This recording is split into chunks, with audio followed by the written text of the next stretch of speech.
Thank you very much, Professor Ashford, for accepting our invitation to speak at this online forum on climate change. Um, the title of the talk is Climate Change Technologies, Challenges and Opportunities.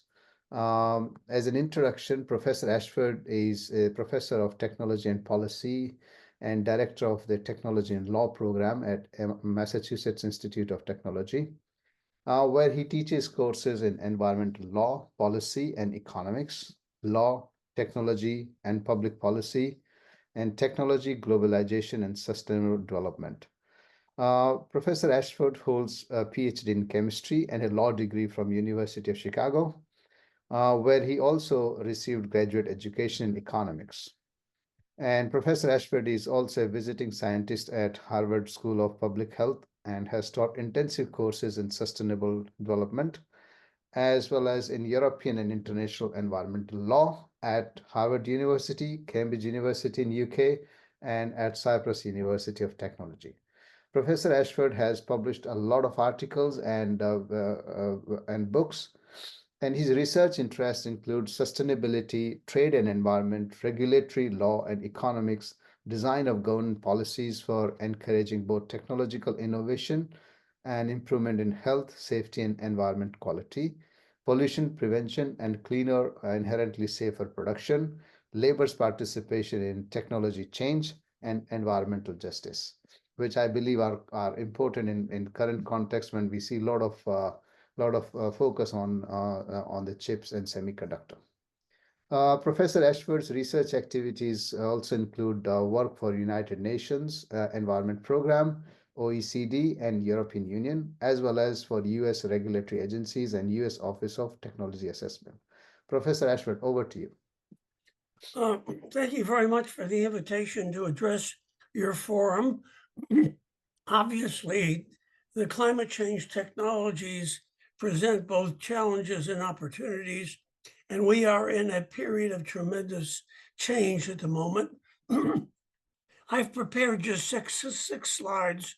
I don't think I'll take my 30 to 40 minute allocation, but perhaps we can engage in a conversation which will address these issues. Well, what are the climate change technologies that are now under consideration? First of all, of course, there are the renewables, which include solar, wind, and geothermal energies. But so far, countries have been rather reluctant to adopt these sources of energy compared to coal and natural gas. In fact, we have more coal plants that are being built every day at almost in every country to meet the demands for energy and the manufacturing of products. Liquefied natural gas is now something which the US is a major exporter of. And of course, with the Russian challenge in the war in Ukraine, the sources of natural gas are under great variability. We have in this country, with the election of Donald Trump, increased the amount of horizontal drilling, otherwise known as fracking, for natural gas and oil.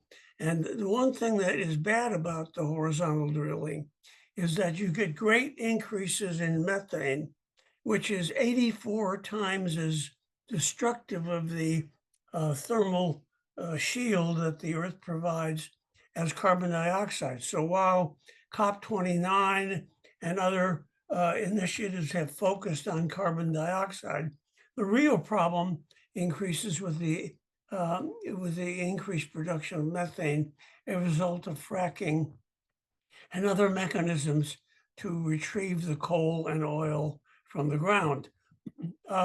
We have in this country have now given rise, under Biden, to more Arctic drilling. So there's more and more areas where these conventional technologies are going to be used. There has been a great deal of advance in carbon capture, but so far it represents a minimum fraction of what you can do to really capturing carbon dioxide and then methane from the air is something which is a long way off. And we cannot rely upon that or genetic engineering, which includes putting reflective dusts in the atmosphere to reflect the sun to cool it off. So these technologies are being pursued piecemeal and without much coordination, but involve the private sector to one degree or another. But also the government is supporting more investment. And sorry to say that there isn't a lot of continued investment in what we call the renewable energy, which would give us energy. Now, I would be remiss by not talking about the next thing, which is both the European Union and the US under Trump have designated tariffs to address what is called carbon leakage.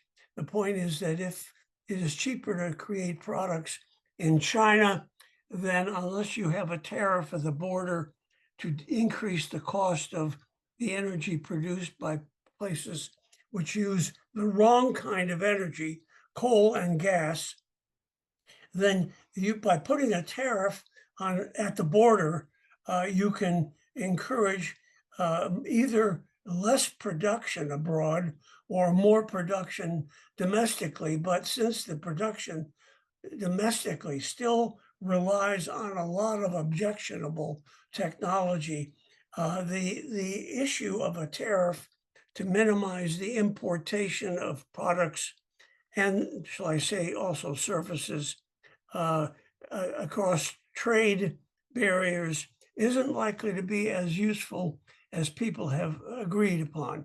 And so these are the technologies that are now being used more or less along with the physical tariffs that are being applied. Now, there's been, at MIT, we had a Nobel Prize winner, Robert Solow, who argued that if you try to coordinate a country's economic growth with its factor endowments, which means energy and materials and the like, that a missing coordinate was what was substituted by Solow as an unknown variable X, and he mused that X must be technological innovation. That is to say that countries that do more technological innovation are likely to grow economically. But and the Draghi report, which came out recently, has compared the US with the European Union, arguing that Europe is far behind in both economic growth and technological innovation because it does not promote technological innovation. But that is all depending on Robert Solow's insistence and the work that was done following Solow's suggestion that technological innovation was important, rather than the work of Robert Ayres, who passed away earlier this year, which said, really, if you want to correlate what a country does with its economic growth, the biggest, best explanation is its access to cheap energy. And that access to cheap energy may come because they're using the wrong kind of fuel, coal, for example, or because we have more efficiency to access that cheap energy. But it turns out that access to cheap energy is a main determinant of economic growth, and all countries seem to be wedded to accessing cheap energy to explain why they are advancing economically. And of course, growth has always been identified as a source of future employment, but a close look at the employment question shows us as we grow economically, we actually end up employing people at lower and lower wages. And with artificial intelligence promising to displace many of the workers at the lower end of the ladder, of the economic ladder, it's not at all clear that a growth-oriented society conventionally deployed is going to create the employment that we need. And boosts to employment are, of course, very important, but it's quite possible that we have been growing industrial societies in the wrong way, and that we need to think about interventions such as a 4-day work week or guarantees for annual income more than the conventional produce more, sell more, and make more, which contributes to a growth economy. Inequality turns out to be a central concern with not only developed countries, but developing countries. And we seem to be losing employment, not only because of the COVID epidemic and the economic downfall that has followed, but that basically the distribution of access to essential goods seems to be harder and harder to achieve for people at the low economic ladder. I think it is pretty well recognized that a minimum wage is not a living wage. And so people either has to have the state produce a natural safety net to give people housing and access for food, or we have to think about a different growth explanation than what we've been concerned about.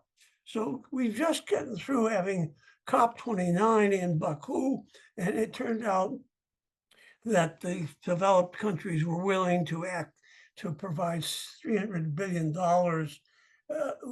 now to replace the previous commitment of 100 billion, but because of inflation, that 300 billion actually represents less than twice the prior commitment of 100 billion, and nowhere near what the developing countries need. The aid to developing countries, it comes in the form of loans rather than grants.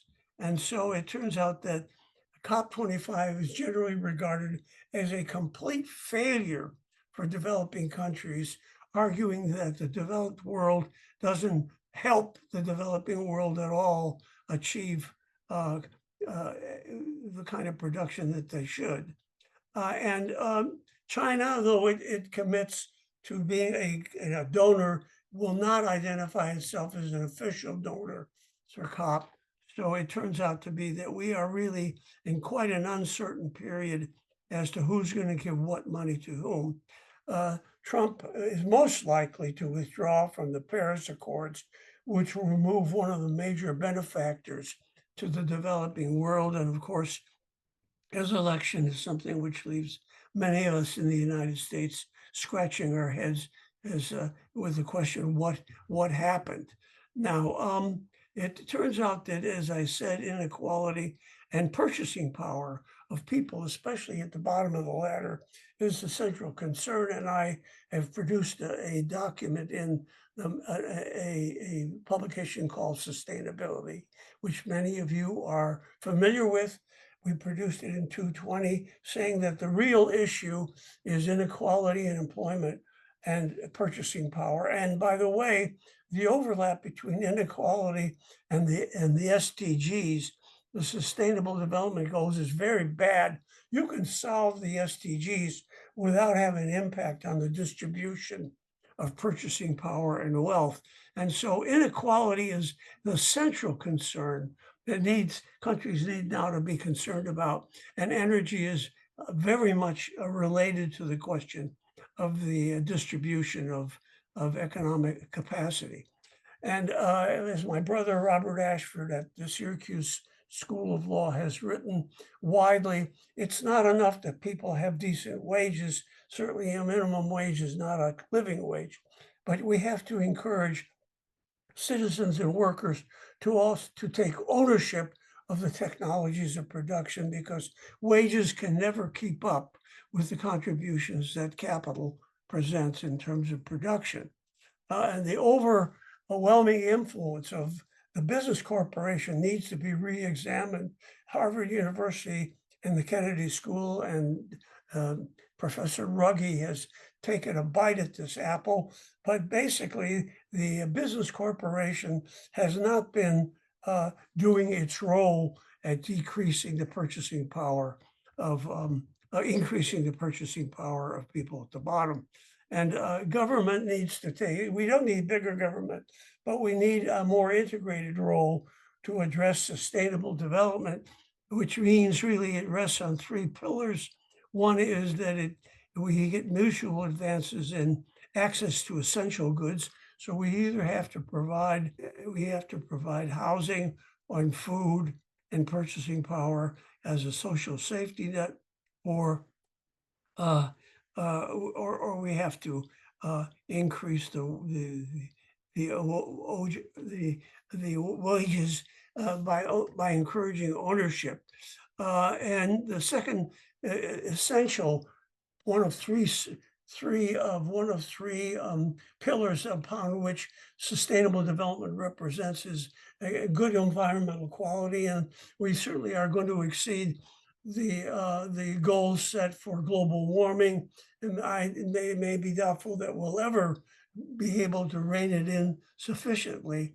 And then the third element is that we provide remunerative employment and purchasing power through not only wages, but through ownership as well. And so those solutions have to seriously be considered when you look at the climate change technologies.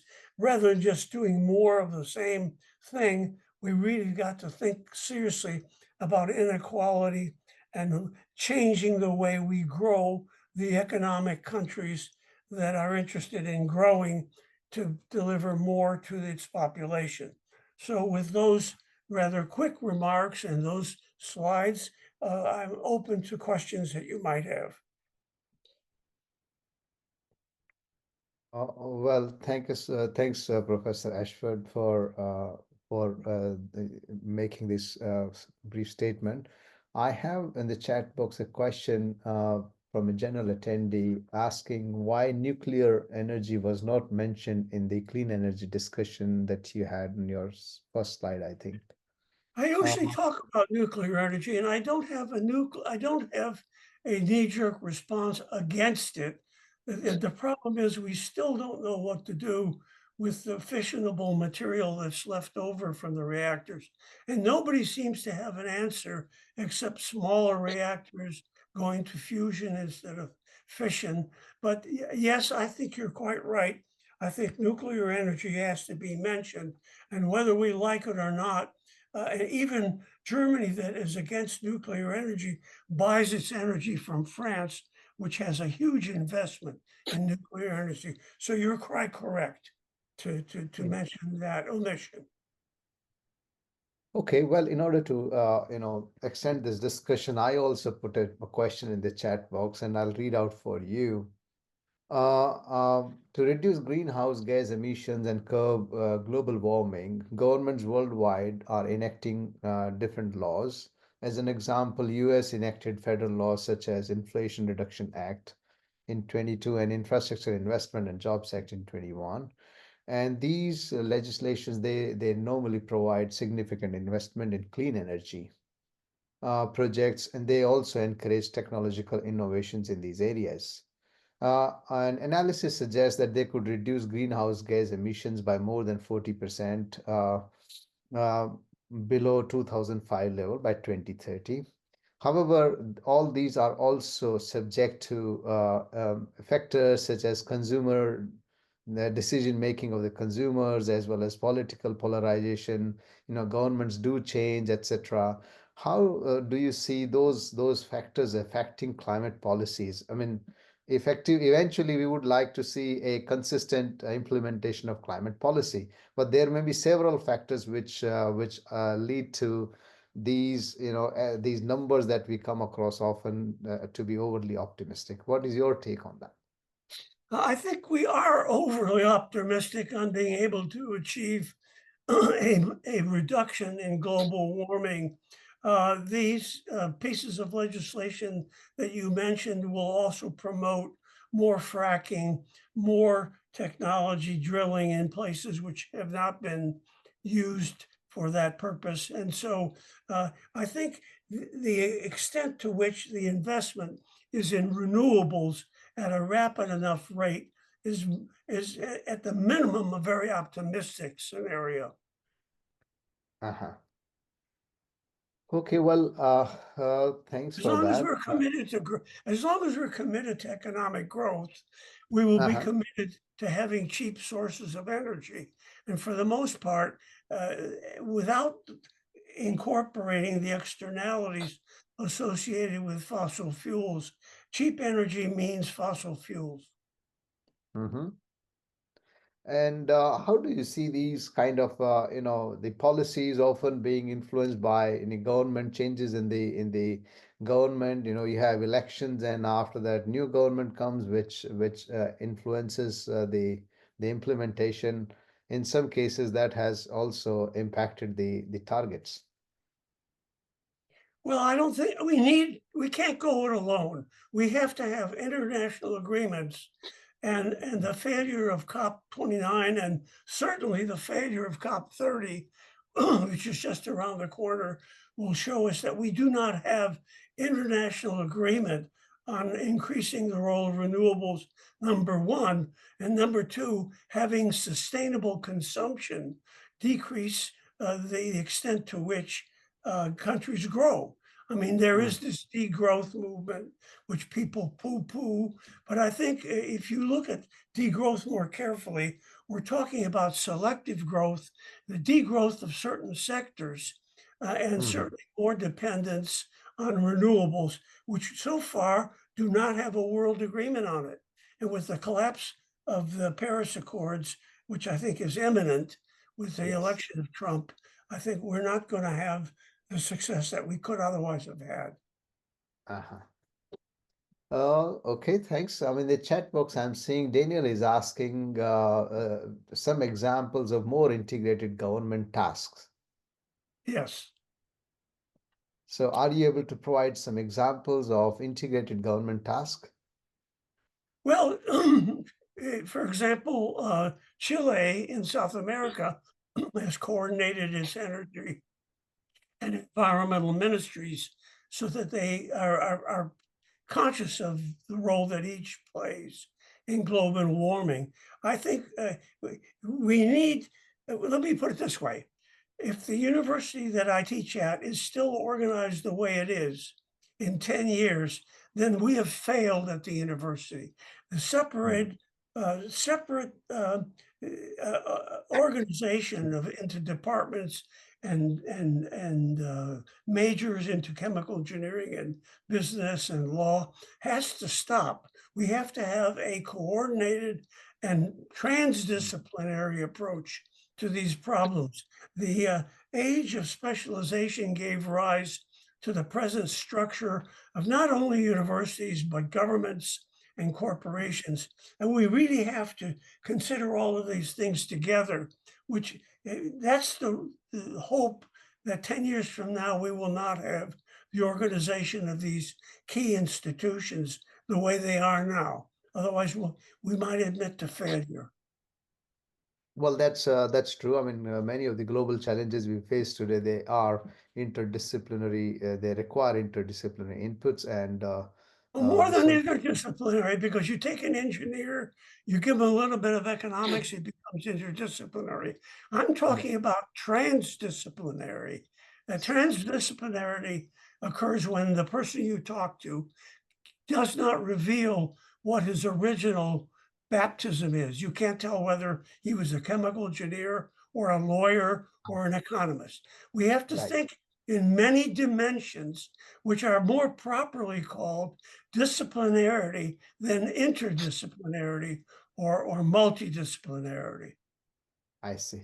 So that way you see also a direct link between academia, how future academia would shape or would influence the implementation of these policies that we make.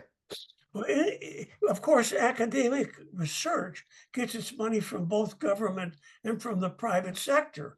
There are not many people working on degrowth or on giving a living and purchasing power or wealth to the people at the bottom of the economic ladder. MIT, for example, loves artificial intelligence and loves the companies that would give money to MIT to study artificial intelligence.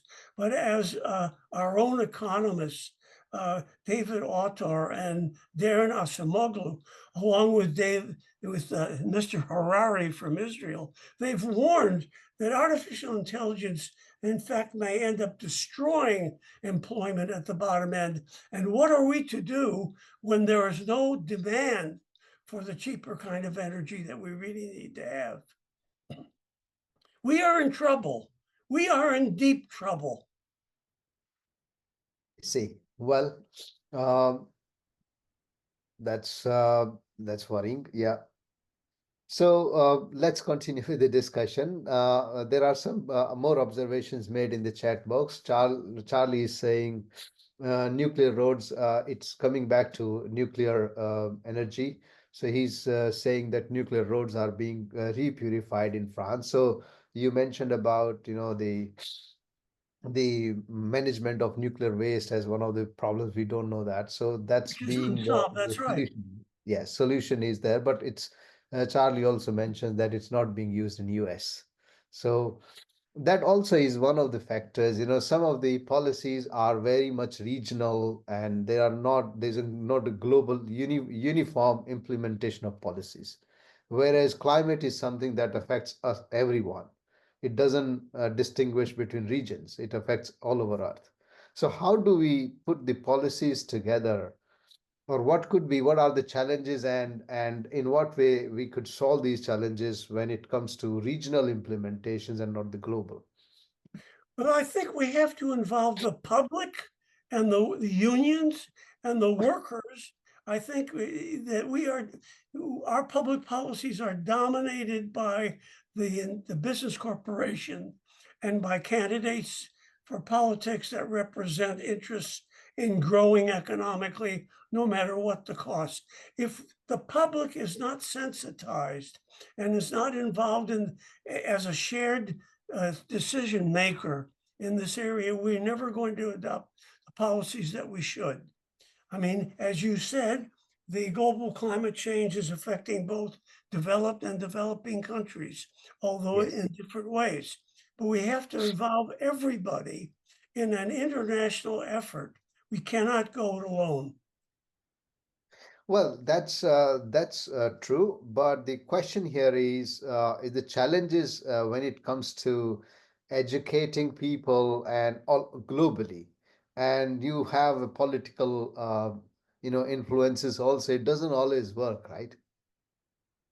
Well, the trouble is when you have to pay the rent and you don't have enough money to buy food for your table, you're not Yeah. going to be concerned about global warming. So poverty is a major cause of environmental degradation. And so we have to address the distribution of economic goods within countries, both developed and developing. I And see. And that, Stiglitz, Professor Stiglitz, Joseph Stiglitz at Columbia, is probably the most significant economist in the United States that has talked about these issues. And also Guy Standing, who talks about workers as the precariat. We need to involve people who are really affected in these policy decisions. And right now, they're not part of the equation. mm. Well, that's interesting perspective. I think I agree. There is this involvement. All stakeholders need to be there, and people directly affected need to be.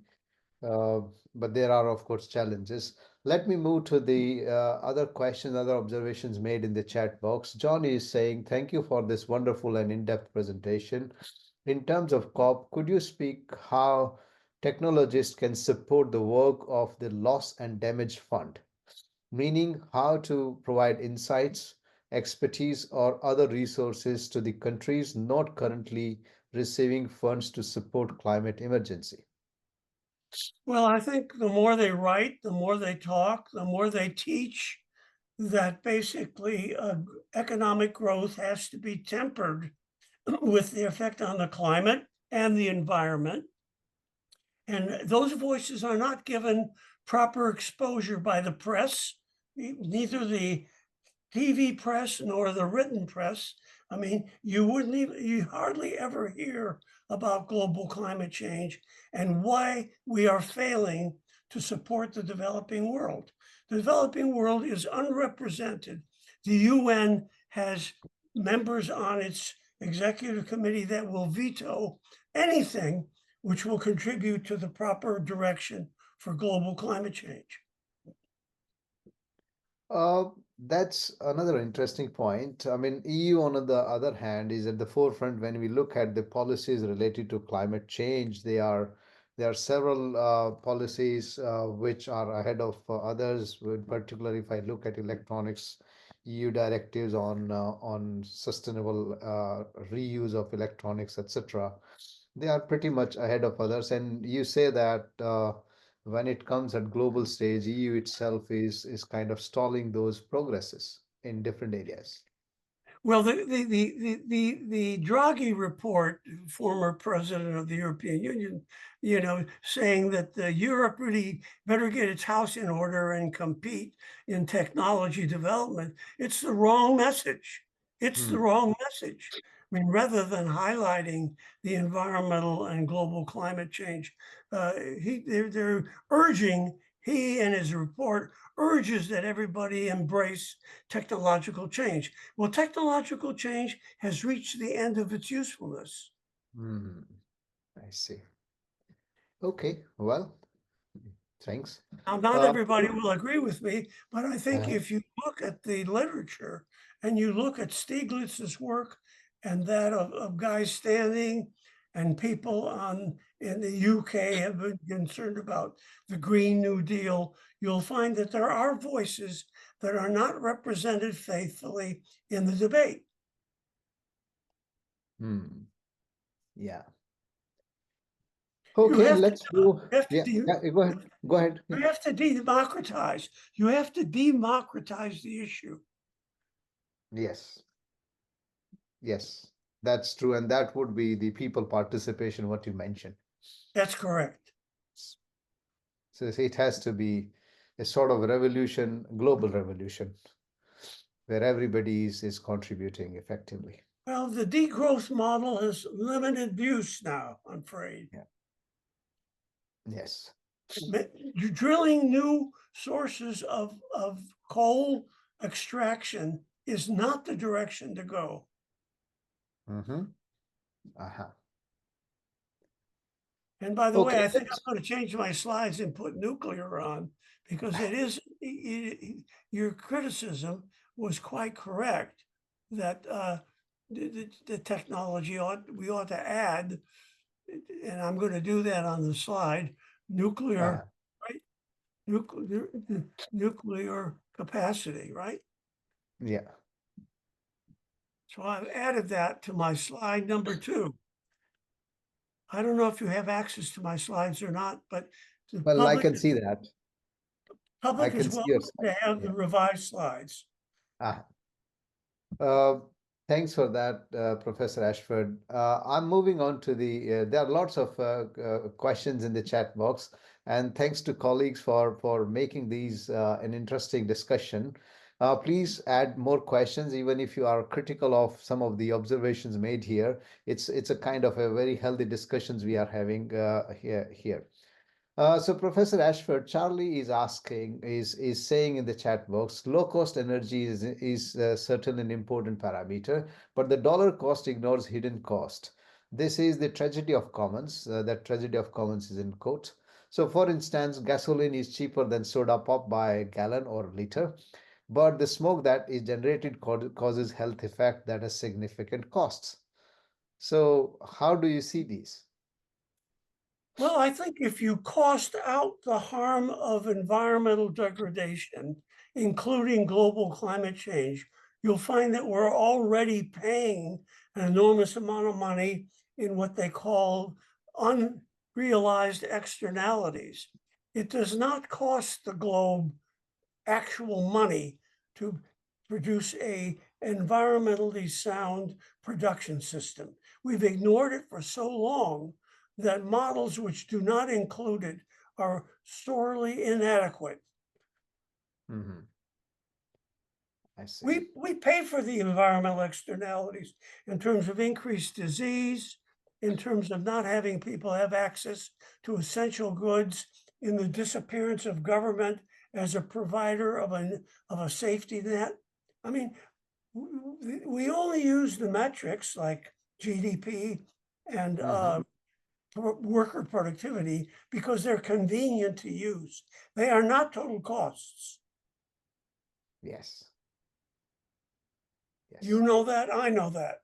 Mhm. But it's important that the governments know that in a way which provides the necessary elements for activity, which does not ignore the externalities.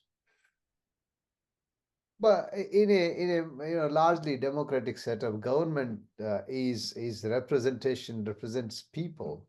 So how do we separate this? When you say government should know it, if people want to want government to know, that should happen.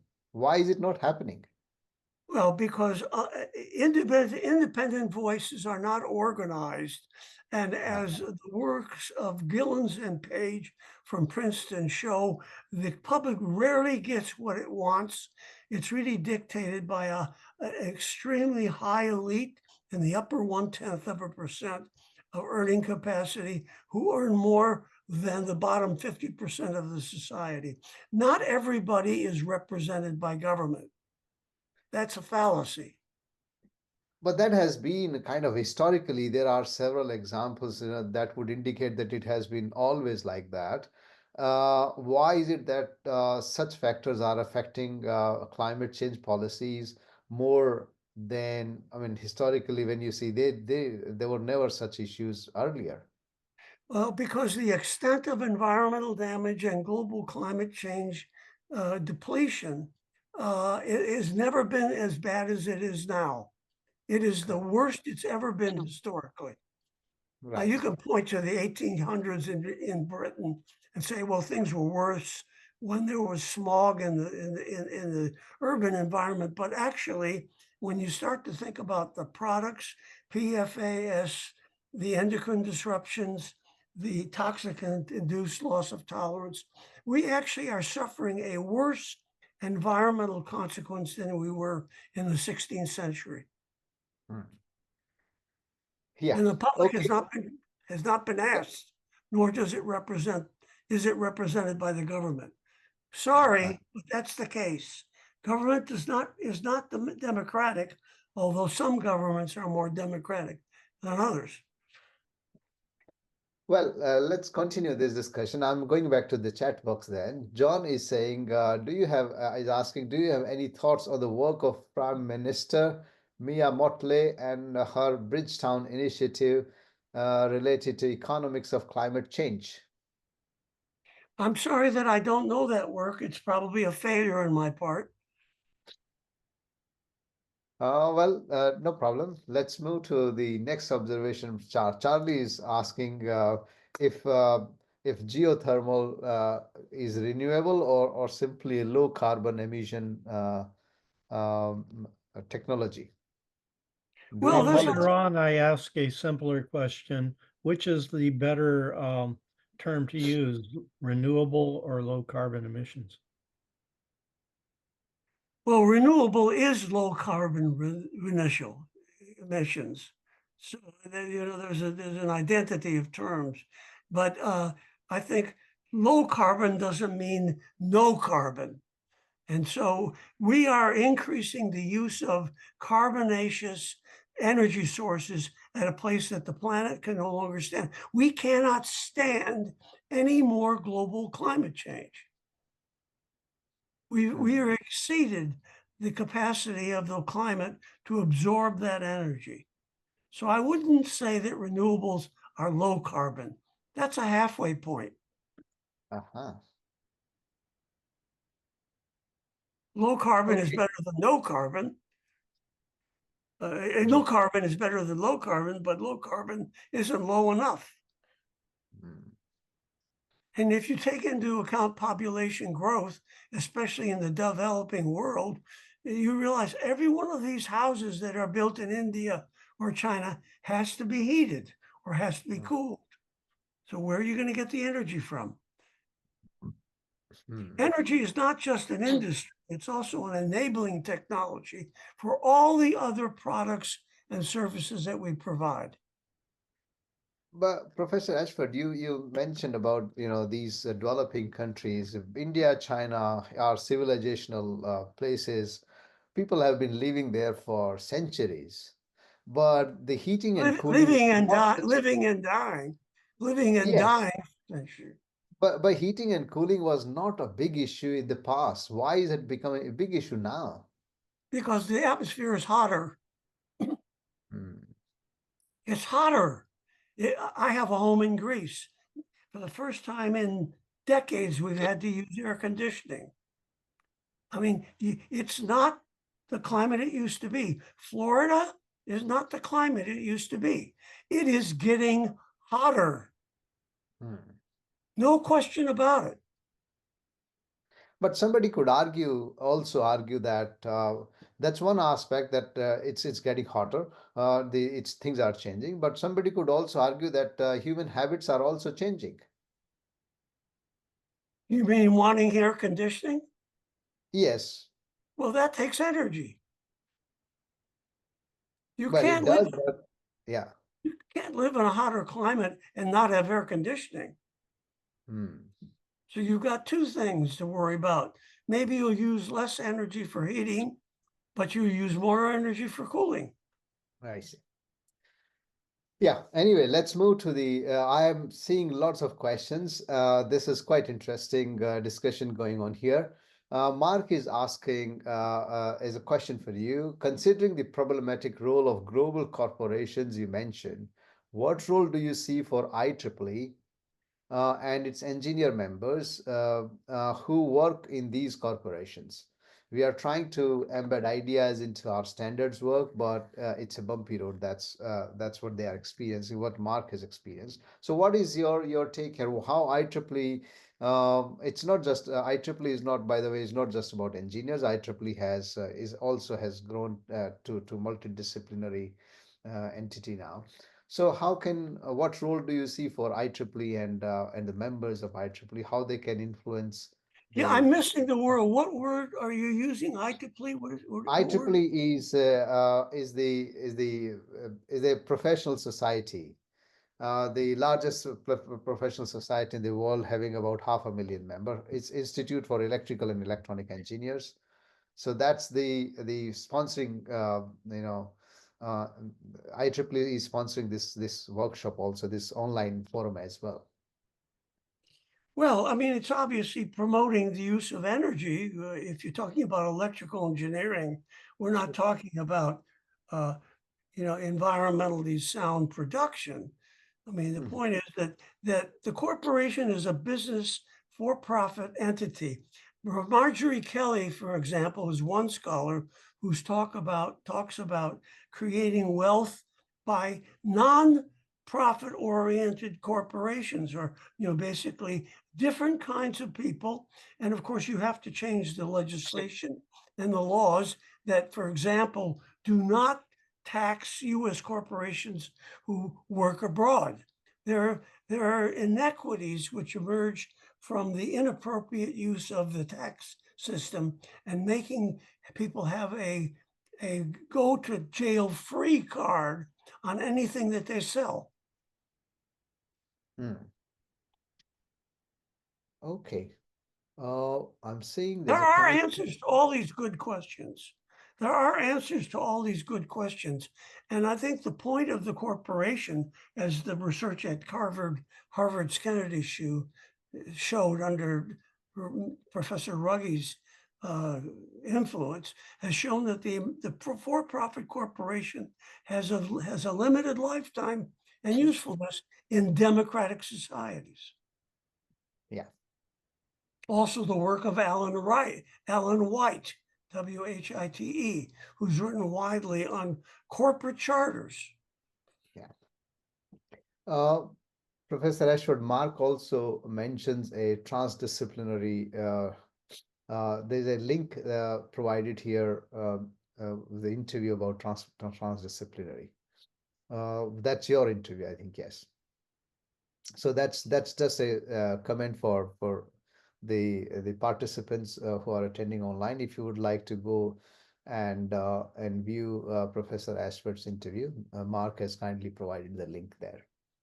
Yes, I'd love to see it. Uh, the next question I'm seeing in the chat box is from Dayalan. And Dayalan is seeking your suggestions regarding strategies and mechanisms needed to encourage individuals and organizations to make choices that minimize their environmental impact. Well, there are regions in the country where the community has chosen the less environmentally harmful place, but it's not, I think it's not overstating the fact that the press, the television press and the newspaper press really hardly mentions these issues.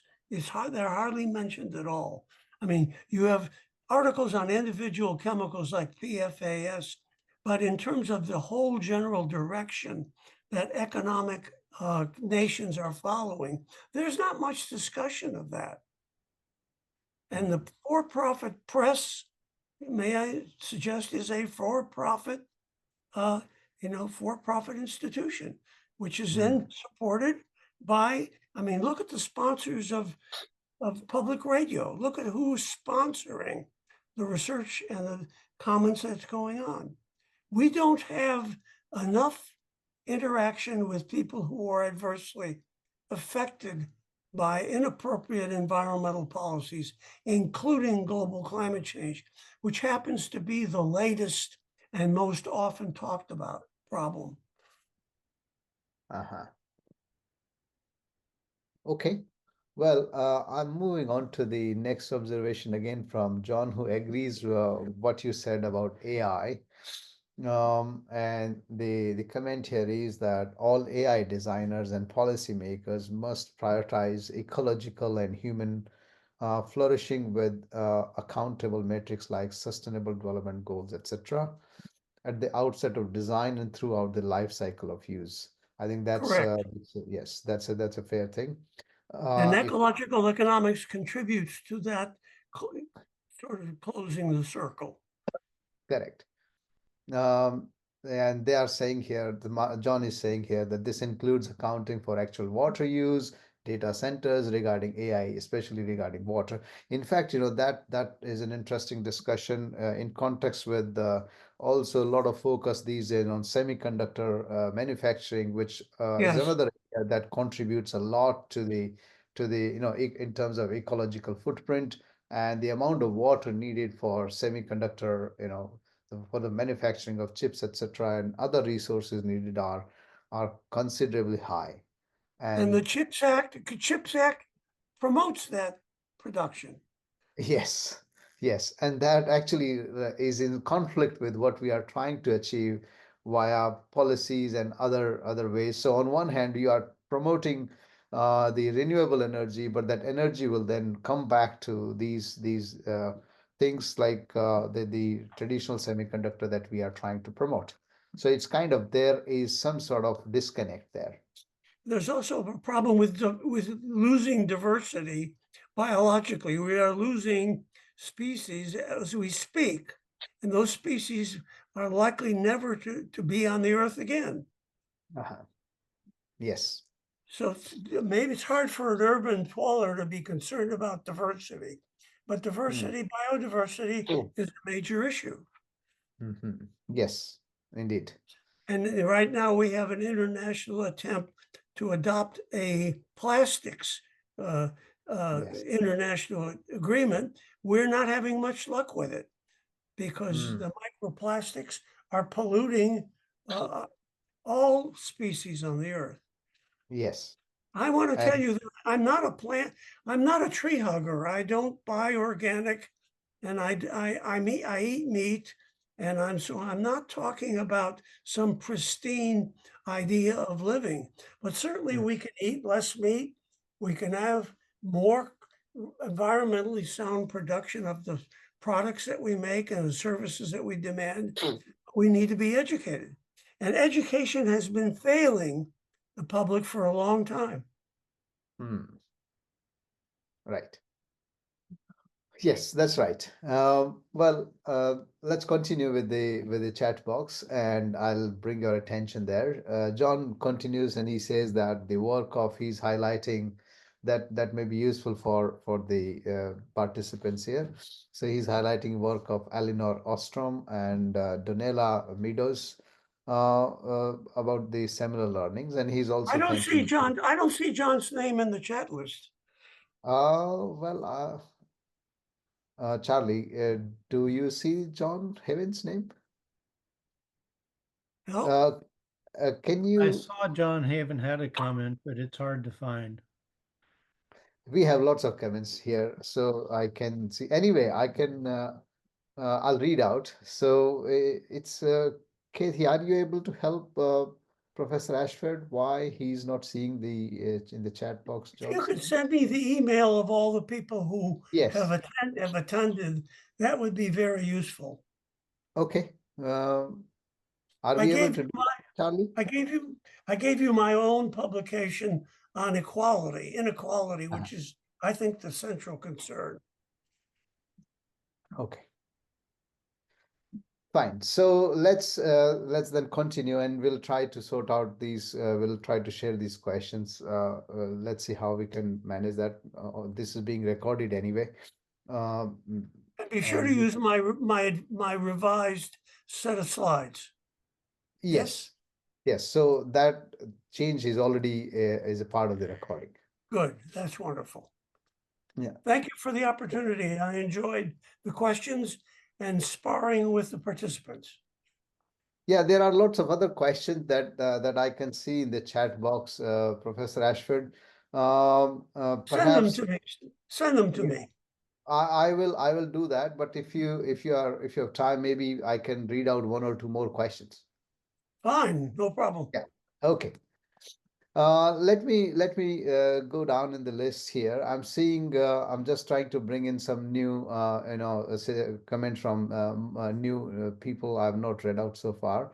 So I can see the one comment from KJS Public, which says geoengineering is the only hope for undoing the damage we have already done and are continuing to do at increasing rate.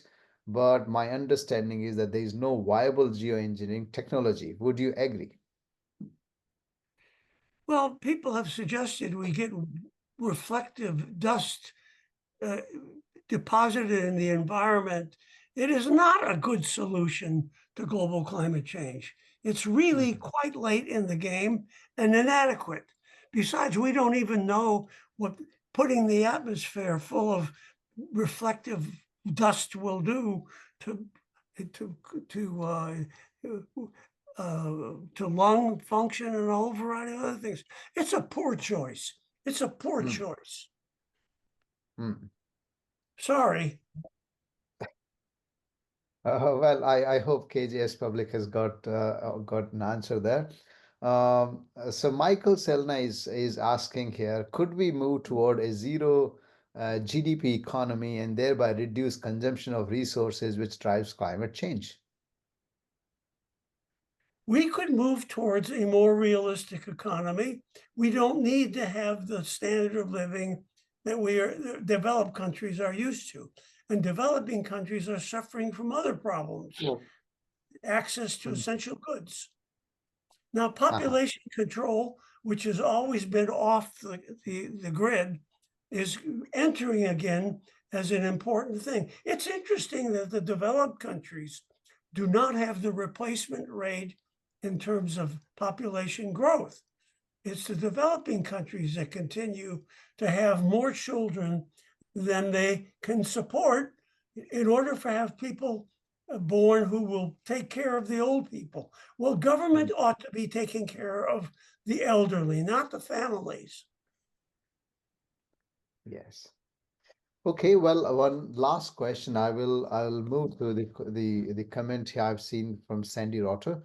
So the question is, how can we become more persuasive for lay public to understand externalities? I think you need a commitment by the press, television and written press, to have these issues brought forward.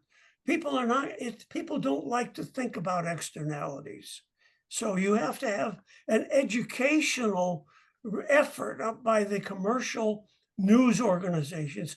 Plus, you need to challenge our educational system. I mean, it hasn't gone unnoticed that what Trump wants to do is to destroy the ministry, the Department of Education. Is that what we need? Absolutely not. We need to reform education, but not eliminate it. Well, the time is now. It's almost time for the next talk. Very interesting discussion, Professor Ashford, and Thank you for inviting me. very interesting question in the chat box. So I would like to thank you for your insightful comments and view about the climate change technologies. And I would also like to thank those who participated in this interesting discussion. So do I. Yeah. Yeah. Thank you very much again.